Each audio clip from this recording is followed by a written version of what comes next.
I'm so excited to welcome you all to Happy Go Lucky at Heart podcast. I have a mission to support others with undiagnosed autism to get a diagnosis because my mum fought a long battle. But please don't go, because this podcast is for absolutely everybody, especially mental health too. And I mean everybody, because I will share with you lots of unique yet personal stories from all age groups. So please meet your host, Vicky Kidson, otherwise known as me. Buckle up, because it's going to be a long mission. So enjoy and live life to the full.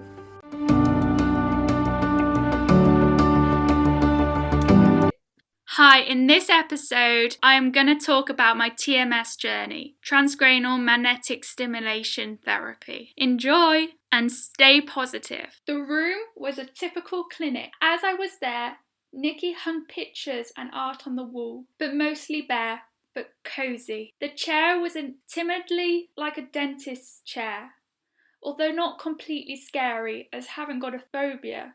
Instead of an overhead lamp you would have at a dentist, there was a magnetic coil, like a magnet, attached to an arm.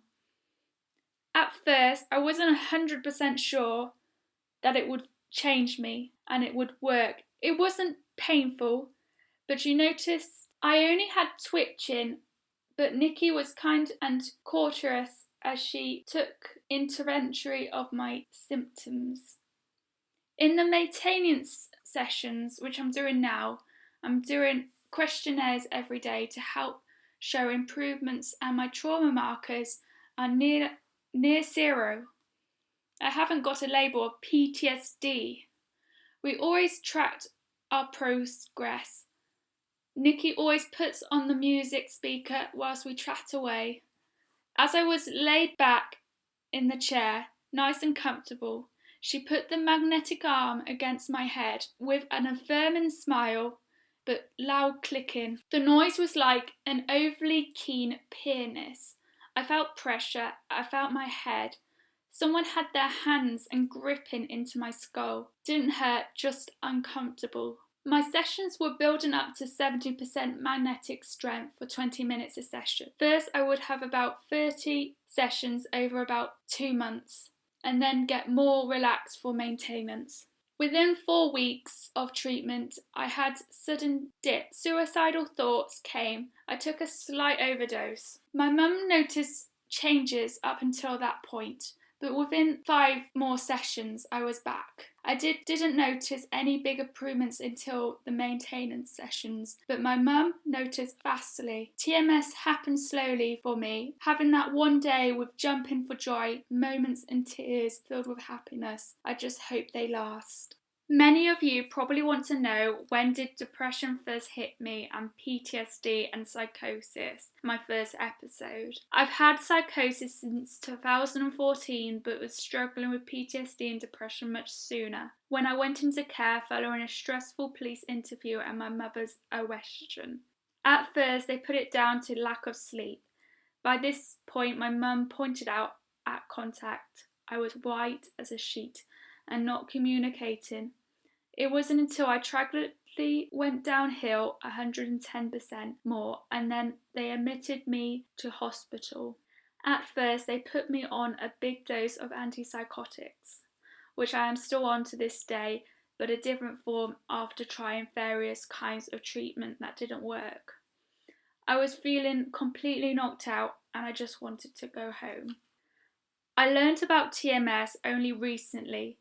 We were trying to work out how to fund it, but then we were offered funding from Herefordshire Council, which I was thrilled about and couldn't wait to start treatment.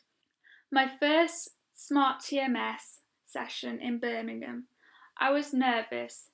The only thing I had was a few twitches, so they turned the intensity down. But halfway through the session, I was up to the highest intensity. But I was relaxed during the whole of the sessions, and I often had a different seating alignment on the chair every time I went. What did I notice that I was getting better? I felt less heavy-headed within 2 weeks. I hadn't had an overnight switch on yet, which I heard a lot notice, but I'm heading back for maintenance sessions, so I hope to feel much more well. Do people notice any changes in me around me? Absolutely. They notice huge changes. At first, they noticed they were very small at the beginning, where I couldn't notice, other people did. But the change is so good I can't rate it on a scale.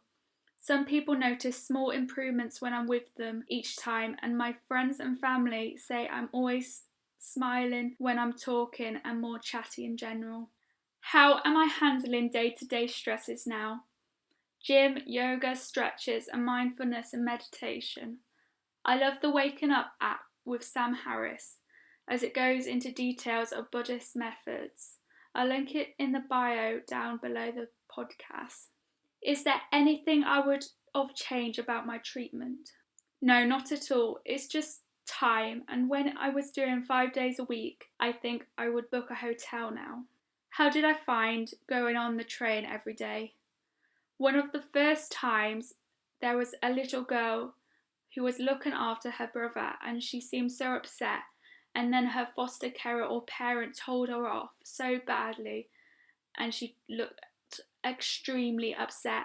That triggered me. It got to the stage I was barely eating 1,000 calories a day, and that slowed down and changed treatment drastically. Statistics about Smart TMS. 7 out of 10 people with resistant depression will benefit from TMS treatment. 7 out of 10 people will at least a 20% improvement in their symptoms. And 5 out of 10 patients will go into remission from depression symptoms. 3 out of 10 patients will completely abolish all depression symptoms. Smart TMS not only treat depression, we treat bipolar, anxiety, OCD, PTSD and addictions to cocaine, nicotine and alcohol and more. TMS treatment is a non-invasive medication-free solution to mental health conditions.